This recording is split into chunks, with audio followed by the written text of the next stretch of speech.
안녕하세요. 대박전국 프리미엄 문상아입니다. 오늘도 샤프슈터 박문환 이사와 함께합니다. 오늘은 뜨는 업종과 지는 업종이라는 주제로 강의가 준비되어 있습니다. 요즘 같은 시기에는 어떤 주도주를 담느냐가 투자의 승패를 가릴 정도로 참 중요한데요. 최근 시장을 뜨겁게 달군 주도주의 변화가 찾아왔습니다. 고공행진을 이어가던 방산주와 2차 전지주의 열기가 조금은 식은 듯한 모습인데요. 반면 강하게 치고 올라오는 종목도 있었습니다. 지난달에는 자동차가, 지난주부터는 반도체가 주도주 자리를 꿰차기 시작했는데요. 오늘 박문환 이사께서는 이런 변화가 왜 생겨난 건지, 또 새로운 주도주들이 얼마나 오래 지속될지 짚어주신다고 합니다. 그럼 박문환 이사의 스페셜 리포트 지금 바로 시작합니다. 시청자 여러분, 한 주간 편안하셨습니까? 우크라이나 전쟁 전후로 방산주가 매우 뜨거웠었습니다. 하지만 지금은 기운이 좀 많이 빠진 듯한 느낌이죠. 이번 주에도 방산 관련 수주 소식이 간간히 들려오곤 있습니다만 매우 단기적으로만 반응할 뿐입니다. 2차 전지를 포함한 재생에너지 관련주들도 마찬가지죠. 얼마 전까지만 하더라도 이 포트폴리오에 2차 전지가 있고 없고의 차이가 이 승패를 가릴 정도였는데요. 언제부터였는지 대장주를 제외하고는 슬금슬금 빠지고 있습니다. 대신 강하게 치고 오르는 종목도 있었는데요. 지난달까지는 자동차가 주도주였고 지난주부터는 반도체가 전면에 나서면서 확고한 주도주 자리를 꿰차기 시작했습니다. 이런 변화가 왜 생기게 된 것인지, 또 지금 막 강세를 보이기 시작한 반도체주는 주도주로서 얼마나 지속력이 있을지에 대한 전망까지가 오늘 제가 다루게 될 주제입니다. 우선 방산주와 2차 전지 포함 신재생 에너지 관련주들에 대한 이야기부터 시작해 보겠습니다. 이들의 주가는 어렴풋이 약해지는 쪽에 있는데요. 그 원인 중에 하나가 바로 부채 협상 때문입니다. 미국은 지금까지 부채 협상만 78차례 정도 있었죠.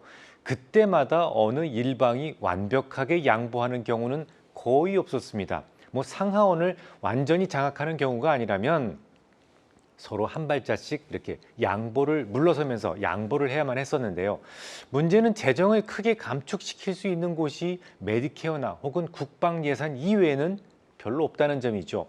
이 양당 간에 된다, 안 된다를 놓고 서로 대치하다가는 결국은 국방 예산과 메디케어에서 예산이 깎이는 경우가 대다수였단 말입니다. 실제로 민주당 의회는 이번에도 메디케어 지출 축소를 위한 세부 계획안을 마련하고 있는데요. 기존의 약품 약가 인상률을 제한하고 의약품 독점 기간을 단축하고 또 제약기업들의 이익 환수금 제도 같은 것들을 고민하고 있습니다. 미국은 아시다시피 약가가 높기로 악명 높지 않습니까? 미국에서 몸이 아팠다가는 집 기둥뿌리가 뽑힐 정도인데요. 이런 점을 양당 모두 잘 알고 있기 때문에 메디케어 가격 협상 및 개혁에 초당적으로 동의하고 있습니다. 하지만 이 메디케어와 관련해서는 우리나라에 큰 영향은 없을 것 같죠. 우선 오리지널 약을 판매하는 회사가 거의 없어요. 오히려 의약품 독점 기간의 단축 등이 거론되면서 바이오시밀러나 제네릭 관련주들에게는 작은 호재가 될 수도 있기 때문에 중립 정도의 뉴스로 해석하시면 될 것 같습니다. 하지만 방산주는 좀 다르죠. 수급이 다소 억눌릴 가능성이 높은데요. 외국인들은 대개 미국을 벤치마킹하기 때문에 미국에서 방산주가 이렇게 꺾이기 시작하면 우리나라도 덩달아서 매도를 하는 편입니다. 부채 협상 전후로 방산주는 수급이 다소 불리해질 수도 있겠습니다.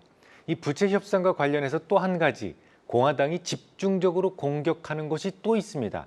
인플레이션 감축 법안, 즉 IRA 지원금인데요. 지난 4월 13일 방송에서 우리나라 증시가 유독 강했던 이유를 설명드렸었죠. 당시 하나의 원인으로 제시드렸던 것을 기억나시나요? 바로 IRA 보조금이었습니다.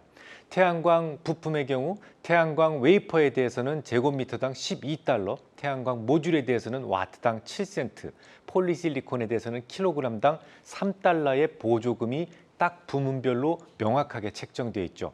풍력도 마찬가지입니다. 발전기의 블레이드에 대해서는 와트당 2센트, 모터 관련해서는 와트당 5센트, 타워에서는 와트당 3센트가 지원됩니다. 2차 전지는 말할 것도 없죠. 배터리 셀에 대해서는 킬로와트당 35달러를 받게 되고 모듈에 대해서는 킬로와트당 10달러를 받습니다.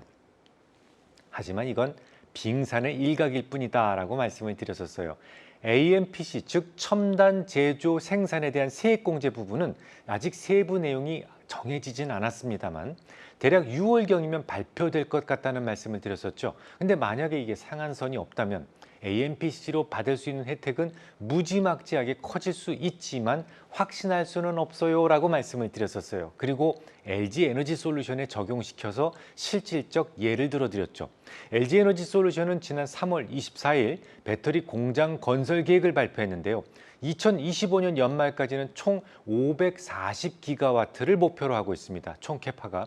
이 중에서 미국 캐파 규모가 3분의 1 정도인데요. 대략 180기가와트 수준으로 예상되고 있습니다. 그중에 3분의 2 정도만 정상적으로 출하된다고 해도 미국 내에서의 출하량은 무려 120기가와트에 달하게 됩니다.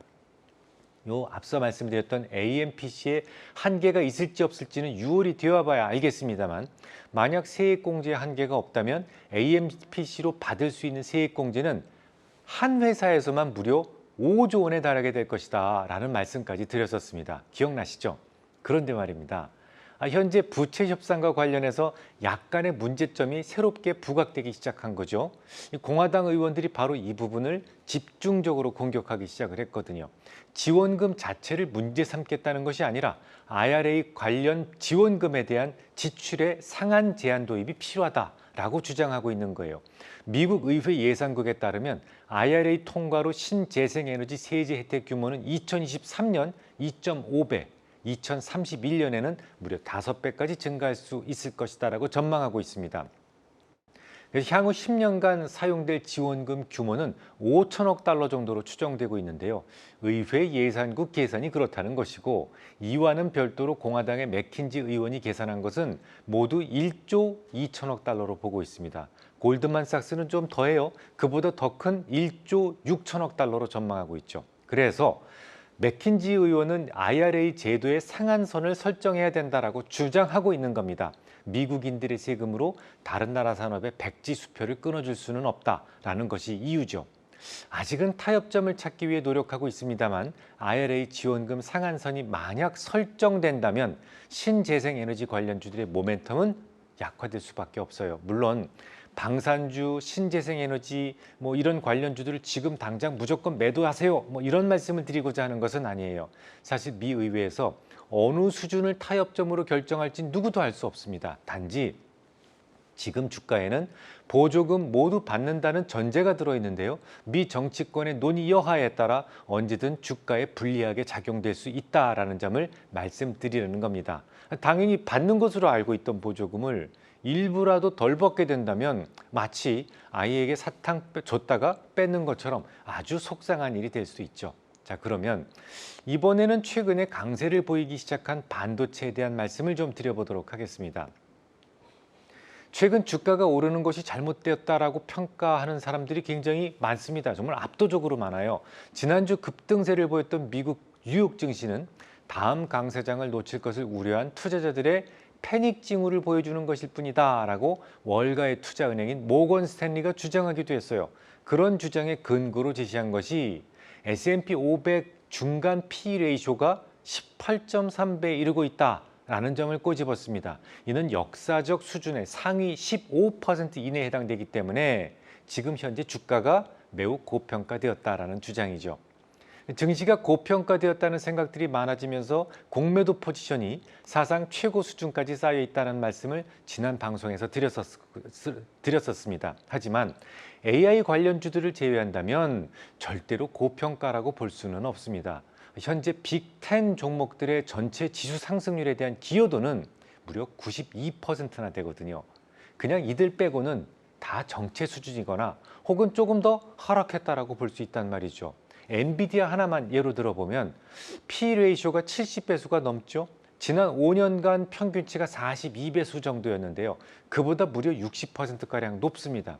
매우 강한 성장 가치를 인정하지 않고는 나올 수 없는 밸류에이션이에요. 이들 10개 종목이 너무 크게 오르다 보니까 미국 증시의 밸류가 높다는 평가가 나오고 있는 겁니다. 실제로 시총 27%를 차지하고 있는 상위 10개 종목의 PER이 평균 27배수 정도 나오고요. 이들을 뺀 나머지 기업들은 평균 16배수에도 채 미치지 못하고 있습니다. 결국 시총 10위권을 제외한다면 10년 평균 PER인 17.3배수보다 현저히 저평가돼 있단 말이죠. 그러다 보니 빅테크에 대해서 이거 그러면 심한 버블이 형성된 건 아니냐 이렇게 주장하는 분들도 많습니다. 하지만 제 생각은 달라요. 과거 윈도우즈 3.1은 컴퓨터 혁명을 일으켰었죠. 그 이전에는 컴퓨터와의 소통을 위해서 주로 키보드가 사용됐어요. 탭하고 움직이고 뭐 그랬던 거 기억나시는 분 있으실 것 같습니다. 근데 윈도우즈 3.1부터는 마우스 클릭이라는 것을 통해서 보다 쉬운 접근과 폴더 이동이 가능해졌고 윈도우즈 95에 이르러서는 그게 더 아주 확장되면서 컴퓨터의 세상이 확 바뀌게 되죠. 마찬가지로 최근에 돌풍을 일으키고 있는 이 생성형 AI는 윈도우즈 3.1보다도 더 큰 혁신을 가져올 것이다 라고 판단되고 있습니다. 이제는 클릭도 필요 없어요. 단지 자연어로만 컴퓨터와의 소통이 가능해졌거든요. 실제로 현재 챗 GPT의 그 월별 방문자는 18억 명에 달하고 있습니다. 작년 11월 달에 첫 서비스가 출시됐잖아요. 그 이후로 6개월 만에 무려 1200%나 사용자가 확장된 겁니다. 아무리 윈도우즈 3.1, 윈도우즈 95가 대단했다고는 하지만 제 아무리 애플의 휴대폰이 강력했다고는 하지만 과거에 어떤 디바이스나 어떤 애플리케이션도 이 정도의 속도로 빠르게 확산되었던 예가 없었습니다. 사람들이 챗 GPT에 열광하는 이유는 자연어의 편리함 때문이죠. 심지어는요. 게임을 만드는 것도 수많은 사람들이 매달려 했던 것을 그냥 이러이러한 취지의 게임을 만들어줘 하면 끝납니다. 고임금의 개발자들을 고용해서 오랜 시간에 걸쳐서 만들어지는 그런 게임 제작이 그냥 자연어로도 가능해지는 세상이 왔단 말이죠. 뭐 테트리스 아시죠? 이런 쉬운 게임은 초등학생이라도 그냥 만들어서 즉시 즐길 수 있는 시대가 열리게 된 겁니다. 저는 생성형 AI가 산업혁명에 준하는 변화를 가져올 것이다 라는 생각을 하고 있어요. 그래서 AI는 아직 버블이 아니고 또 그 때문에 왜곡되어 보이는 증시 역시 버블이 아니라고 생각을 합니다. 오히려 증시가 고평가되었다는 생각과 함께 강력한 숏 포지션을 구축하고 있는 헤지 펀더들은 S&P 500 지수가 4,300포인트 정도를 넘어서게 되면 항복하지 않을까 싶어요. 4,300포인트를 넘어가는 순간 매도 포지션들이 한꺼번에 정리되면서 주가가 숏 커버에 의해서 치솟아 오르는 그런 시장이 한 번쯤 나올 수 있다는 생각입니다. 자, 이제 우리나라에 좀 더 집중을 해보겠습니다. 최근 강세를 보이기 시작한 우리나라의 반도체에 대해서 조금 더 중기적 시각으로 접근하시기를 권고드립니다. 우리나라는 2차 전지가 고개를 다소 숙이고 나서 자동차가 한동안 주도주였죠. 지난주부터는 매우 뚜렷하게 반도체가 주도주로 나서기 시작했어요. 이 상승 흐름이 진성인지 아니면 조금 오르다가 말 것인지를 판단하는 게 중요한데요. 지금까지 삼성전자와 SK하이닉스의 주가가 좀 시원치 않았던 이유는 재고가 너무 많아요. 이런 것들 때문이었죠. 또 재고의 가격 하락 속도가 매우 빨라요. 이런 부분들 때문이었는데요. 하지만 DDR5로 넘어가는 과정에서 9세대 제품인 DDR4의 재고를 떨이로 처리해야만 하기 때문에 그 가격이 하락하는 것은 당연한 것 아니겠습니까? 특히 시장 조사업체 옴디아에 따르면 전체 DRAM 시장에서 DDR5가 차지하는 비중은 올해 말까지 고작 12%를 목표로 하고 있습니다. 작년까지는 달랑 3%에 불과했거든요. 그러니까 작년까지만 하더라도 DDR4의 세상이었단 말이고 그리고 또 사실 지금도 DDR4가 주도적입니다. 자, 그럼 생각해 보시죠. 삼성전자나 하이닉스에서 재고 조정이 심각하게 진행 중인 품목이 뭐라고요? 당연히 DDR4입니다. 아직은 DDR4에 대한 점유율이 90% 이상이라고 말씀을 드렸어요. 당연히 재고 조정으로 인한 손실도 그만큼 클 수밖에 없어요. 하지만 삼성전자나 SK하이닉스가 바라보는 쪽은 지금 DDR4가 아니라 DDR5 쪽입니다. 특히 딱 올해부터 생성형 AI가 폭발적으로 증가하기 시작했다는 점에 착안하실 필요가 있어요. 우선 생성형 AI가 제대로 작동하기 위해서는 강력한 서버가 필요한데요. AI용 서버에는 고대역폭 메모리, 즉 HBM이라는 반도체가 필요합니다. HBM은 빠른 데이터 처리 속도와 고성능 컴퓨팅 성능을 갖춘 DRAM인데요. 삼성전자와 SK하이닉스는 이미 3세대 HBM을 생산하고 있어요. 특히 차세대 D램 규격인 이 DDR5는 현재 주로 사용하는 DDR4보다 전송 속도는 2배 이상 빠르고 전력 효율은 30% 이상 높기 때문에 특히 서버단에서의 선호도가 매우 높습니다. 실제로 최근 SK하이닉스는 세계 최초로 12단까지 쌓아 올린 24GB HBM 3세대 제품을 개발한 바 있어요. 이 주가가 아주 빠르게 상승하는 것에는 충분한 이유가 있었다는 말이죠. 정리해 보겠습니다. 지금은 경기의 4개 이론에 따르면 대략 용의 시대의 특성을 많이 갖추고 있습니다. 물론 경기의 4개 이론은 정상적인 스테이지에서 주로 활용할 수 있어요. 지금처럼 고인플레 시대에는 거꾸로 해석하는 것들이 많죠. 이를테면 금리가 오를 때 주가가 함께 오르는 게 일반적 스테이지의 모습이라면 고인플레 시대에서는 반대로 금리 인상이 멈추어야 주가가 제대로 오르기 시작한다는 점이 다릅니다. 하지만 비슷한 점도 있는데요.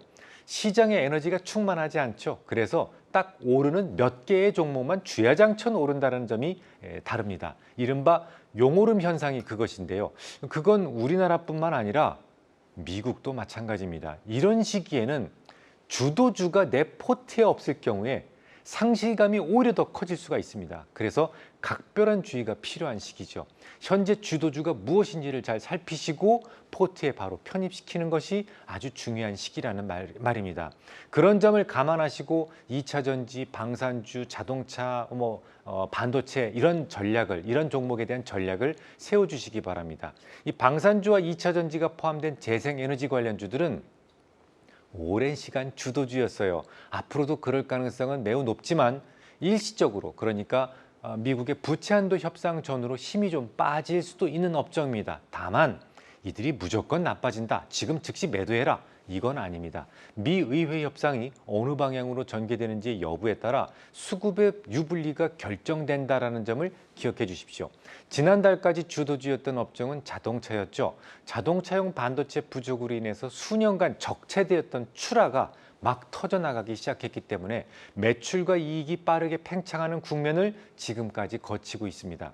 반도체의 경우 딱 지난주부터 주도주가 되고 있습니다. 미 증시의 경우 빅테크가 주로 상승하면서 심각한 지수 왜곡 현상까지 나타나고 있는데요. 우리나라는 AI에 대한 직접 투자보다는 서버에 들어갈 수 있는 반도체에 집중하시는 게 좋겠습니다. 끝으로 저는 삼성전자와 SK하이닉스를 고객들을 위해 제공하는 모델 포트폴리오에 각각 1월 4일, 3월 22일 신규 편입했으며 현재 시점 5월 25일 기준으로 전량 보유 중임을 말씀드립니다. 또한 예고 없이 언제든 시황의 변화에 따라 매도 사인이 나갈 수 있음을 고지합니다. 오늘 강의는 여기까지입니다. 오늘 이 시간 방문한 이사께서는 뜨는 업종과 지는 업종에 관해 설명해 주셨는데요. 최근 주도주들의 승패에 영향을 미치는 몇 가지 이슈들 살펴봤습니다. 먼저 2차 전지를 포함한 재생에너지 관련주와 방산주의 약세에 부채 협상을 원인으로 꼽아주셨는데요. 국방 예산 삭감으로 방산주들의 수급이 불리해질 수 있다고 전망하셨습니다. 또 IRA 지원금 상한선으로 신재생 에너지주들의 모멘텀 약화 가능성도 예측해 주셨습니다. 떠오르는 업종으로는 자동차와 반도체 살펴봤는데요.